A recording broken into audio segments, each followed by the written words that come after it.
My name is Ramakrishnan. I am a software engineer. I have two questions for you. The first is, what does Islam say about donating organs after death? Is it okay or is it prohibited? Second question is, what does Islam say about atheists? That's it. The brother has two questions. I think non-Muslim are one they're asking two, no problem.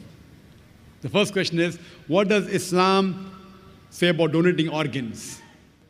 Second question is about atheists. As far as the first question is concerned, what does Islam say about donating organs?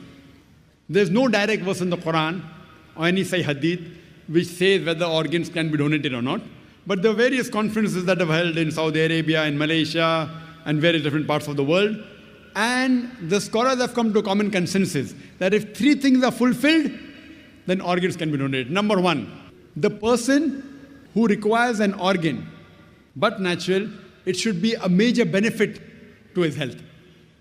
He can receive organ as long as it's a major benefit or saves his life. Point number two, the person donating the organ, after he donates the organ, it should not be a major loss to his health. For example, if I donate my heart, I will die. So I can't donate my heart. But the doctors say that out of two kidneys present, a person can even survive with one kidney. So if my mother has a kidney failure, both the kidneys have failed, I can very well donate my one kidney to my mother, even she lives, even I live. But naturally, after a person dies, if he wants to donate any other organ, that is permissible. But if he's alive, he should not donate any part of the body which will cause a major damage to his health or a loss of life. And the third criteria is, it should not be for money. No one should sell organ. If all these three conditions are fulfilled, then organ donation very well can be done. As far as the second question is concerned, what does Islam have to say about atheists? As far as I'm concerned, whenever I meet an atheist, are you an atheist, brother? He said no.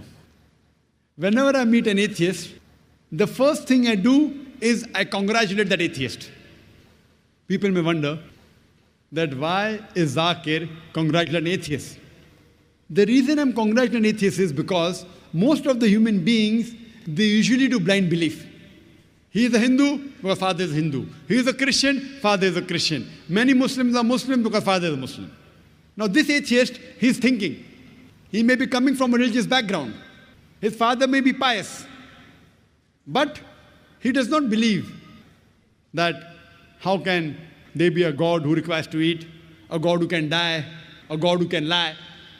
So the reason I congratulate the atheist is because he has said the first part of the Islamic Shahada, Islamic creed, La ilaha, that there is no God. The only thing I have to do is illallah, but Allah, which I shall do inshallah. So half my job is done. To a non-Muslim who believes in some other God, first I have to prove to him that the God is worshipping is wrong. And after I prove to him that the God is worshipping is wrong, then I have to prove to him about the correct God. Here, the atheist, half my job is done. He already agrees in the first part of the Islamic Shahada, La ilaha, there is no God. The only thing I have to do is illallah, which I shall do inshallah. The first question asked to the atheist is that, what is the definition of God? If anyone says there is no God, to say there is no God, he should know the definition of God. If he does not know the definition of God, he cannot say there is no God. For example, if I say this is a pen, is this a pen? No. It's a book. To say this is not a pen, you should know the definition of pen. Some people say, no, Zakir, I know this is a book, so I can say it's not a pen. I said, no. If you know the definition of pen, I will say, is this a kitab? You say, no, it is not a kitab, because there is no definition of kitab. To say it's not a kitab, you should know the definition of kitab. Because kitab and book is the same. So to say it is not a pen, you have to know the definition of pen. You may or may not know the definition of a book. Correct? So similarly, to say there is no God, you should know the definition of God. So now this person who is atheist, he is believing, oh, that God, he requires to eat, he can lie, he fights and he loses. He does not believe in a God. So I say, even I don't believe in such a God. La ilaha. Then I tell to him the correct concept of God. And the correct concept of God is mentioned in Surah Ikhlas, chapter number 112, verse number 1 to 4, which I shall discuss in the last day of the conference, inshallah. That is on 20th of January. So what he's doing, he is rejecting the false God. Then I ask the question to the atheist, that if suppose there is equipment which is brought in front of you, who no one in the world has ever seen, no one knows about it. And if I ask the question, that who will be the first person who will be able to tell you the mechanism of that equipment? The atheist will tell. The first person who will tell the mechanism of this equipment, who no one in the world has seen, it is the creator. Some may say the manufacturer. Some may say the inventor. Some will say the person who has made it, maker. He may say creator, maker, inventor, manufacturer. Whatever he says, it will be somewhat similar. Don't grapple with the words. What he says, accept it. Then ask him. Then repeat the lecture which I gave, which I don't intend repeating, that how did the universe come into existence? So he will tell about the Big Bang. Then I'll tell him that when did you come to know? He will tell you in 1973, yesterday in science, 30 years back, 40 years back. I will say, what you are talking about the Big Bang you came to know 30 years back is mentioned in the Quran 1400 years ago. Who could have mentioned it? He will say, maybe it's a fluke. Don't argue with him. Continue. What is the shape of the earth? He will tell you, previously people thought it's flat, now we know it's spherical.